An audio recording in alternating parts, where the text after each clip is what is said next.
नमस्कार प्यारे दोस्तों, यूपीएलटी ग्रेड रिजल्ट अपडेट से संबंधित एक बहुत ही महत्वपूर्ण अपडेट हम लेकर आ चुके हैं। तो दोस्तों बात करेंगे सबसे पहले ऑफिशियल अपडेट की कि यूपीपीएससी ने एलटी ग्रेड प्री रिजल्ट 2026 फरवरी में ही जारी कर दिया है कुछ सब्जेक्ट्स के लिए, जैसे कि maths, Hindi, science, Sanskrit, commerce, home science जैसे सब्जेक्ट का रिजल्ट ऑलरेडी जारी हो चुका है। लेकिन सोशल साइंस और फिजिकल एजुकेशन का रिजल्ट अभी भी पेंडिंग है और सोर्सेस के अनुसार ये रिजल्ट फरवरी एंड से लेके मार्च के बीच तक एक्सपेक्टेड था। यानी कि हर कोई ये उम्मीद कर रहा था कि हर हाल में ये जो रिजल्ट है ये फरवरी मंथ में ही या फिर मार्च में हर हाल में जारी कर दिया जाएगा। लेकिन करंट अपडेट के अनुसार रिजल्ट में देरी हो सकती है और मार्च मंथ में भी रिजल्ट जारी नहीं होगा दोस्तों। जैसा कि हमने अपने प्रीवियस वीडियो में भी बताया था कि रिजल्ट अप्रैल मंथ में जारी किए जाने की संभावनाएं बताई जा रही हैं। तो ऐसा क्यों है, रिजल्ट में देरी क्यों हो रही है, जानने के लिए वीडियो को पूरा और लास्ट तक जरूर देखें। तो ध्यान दीजिए, सबसे पहले हम बात करते हैं एग्जाम डेट्स की। 6 दिसंबर को मैथ्स और हिंदी का एग्जाम हुआ। देन 7 दिसंबर 2025 को साइंस और संस्कृत का एग्जाम हुआ। उसके कई दिनों बाद यानी कि बीच में काफी लंबा ब्रेक था और 21 दिसंबर 2025 को कॉमर्स और होम साइंस का एग्जाम कंडक्ट कराया गया। देन कई दिनों के बाद यानी कि नेक्स्ट मंथ में जनवरी में यानी 17 जनवरी 2026 को सोशल साइंस और 18 जनवरी 2026 को फिजिकल एजुकेशन सब्जेक्ट का एग्जाम यूपीपीएससी के द्वारा कंडक्ट कराया गया। तो अब ध्यान दीजिए, जिन सब्जेक्ट्स का एग्जाम पहले हुआ था उनका रिजल्ट पहले आया और जिनका एग्जाम लेट हुआ यानी कि जनवरी 2026 में 17 और 18 जनवरी को जो सब्जेक्ट का पेपर हुआ है यानी सोशल साइंस और फिजिकल एजुकेशन, उनका रिजल्ट अभी भी पेंडिंग है और लेट आ ही रहा है और आने की ही संभावना है, लेट आने की ही पूरी संभावना है।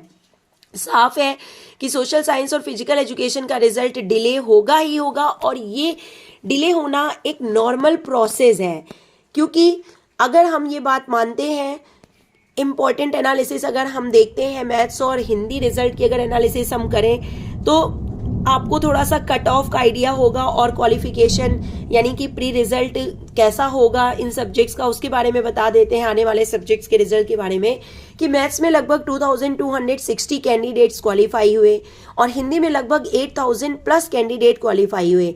यानी दोस्तों जो प्रीलिम्स का रिजल्ट जो है उसकी एनालिसिस से ये पता चलता है कि जो रिजल्ट है यानी नंबर ऑफ कैंडिडेट्स जो पास हो रहे हैं वो अलग अलग है और वो सब्जेक्ट वाइज है। जो कंपटीशन का जो लेवल है या कंपटीशन का जो रिजल्ट आ रहा है वो सब्जेक्ट वाइज अलग अलग आ रहा है। मैथ्स में काफ़ी कम कैंडिडेट्स क्वालिफाई हुए तो हिंदी में वहीं बहुत ज़्यादा कैंडिडेट्स क्वालिफाइड हुए और कट ऑफ हर सब्जेक्ट में अलग अलग ही अभी तक मिला है और आगे भी अलग ही रहेगा।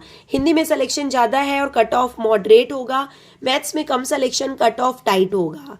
अब बात करते हैं कि मेंस का एग्जाम जो है वो उसकी क्या स्थिति है। तो कुछ सब्जेक्ट्स के मेंस के फॉर्म आ चुके हैं और भरने भी शुरू हो चुके हैं, जैसे कि साइंस और इंग्लिश के फॉर्म जो है वो अवेलेबल हो चुके हैं ऑफिशियल साइट्स पर और इनके फॉर्म भरना शुरू हो गए हैं।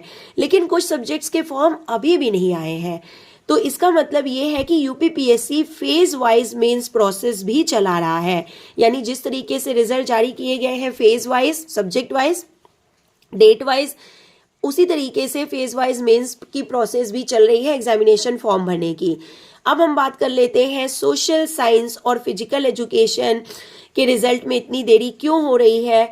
तो इस बात को समझने के लिए आप एक बार फिर से एग्जामिनेशन डेट पे गौर जरूर फरमाइए दोस्तों कि सोशल साइंस का एग्जाम 17 जनवरी 2026 को और फिजिकल एजुकेशन का एग्जाम 18 जनवरी 2026 को हुआ था। यानी कि सीधा लॉजिक है कि लेट एग्जाम और लेट रिजल्ट।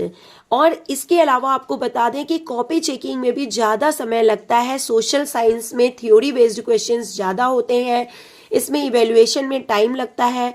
फिजिकल एजुकेशन में भी practical nature plus theory mix होता है, आंसर वेरिएशंस ज़्यादा होता है, इसलिए चेकिंग फास्ट नहीं हो पाती है और कैंडिडेट्स की संख्या भी ज़्यादा होती है। सोशल साइंस में कैंडिडेट सबसे ज़्यादा होते हैं, इसलिए कॉम्पिटिशन हाई है, कॉपी चेकिंग लोड ज़्यादा होगा। Then normalization and moderation process में भी यूपीपीएससी कई बार डिफरेंट शिफ्ट के मार्क्स को बैलेंस करता है, डिफिकल्टी लेवल एडजस्ट करता है। ये सारी प्रोसेस टाइम टेकिंग होती है, इसलिए रिजल्ट डिले हो रहा है और हो सकता है। तो फेज वाइज रिजल्ट जारी हो रहा है दोस्तों। यूपीपीएससी एक साथ सभी सब्जेक्ट्स का रिजल्ट जारी नहीं कर रहा है। पहले मैथ्स, हिंदी और साइंस का, अब इसके बाद फिर कॉमर्स और अदर सब्जेक्ट्स का रिजल्ट जिस तरीके से आया है उसी तरीके से सोशल साइंस और फिजिकल एजुकेशन का रिजल्ट डिले होने का मतलब कोई प्रॉब्लम नहीं है। ये सिर्फ प्रोसेस का हिस्सा है। जिसका एग्जाम बाद में हुआ उसका रिजल्ट भी बाद में ही आएगा। तो अभी दो तरह के स्टूडेंट्स हैं, सब आपको पता है कि जो सिर्फ रिजल्ट का इंतजार कर रहे हैं नंबर 1, और नंबर 2 जो रिजल्ट आने से पहले ही मेंस की तैयारी शुरू कर चुके हैं। तो रिजल्ट लेट हो सकता है लेकिन तैयारी लेट नहीं होनी चाहिए। जो आज मेहनत करेगा वही कल लिस्ट में दिखेगा, इसलिए अभी से शुरू कीजिए। और एलटी ग्रेड मेंस की पूरी strategy plus notes plus expected questions और फुल स्ट्रैटेजी पाने के लिए आप हमारे चैनल को सब्सक्राइब जरूर कर लें। मिलेंगे नेक्स्ट वीडियो में।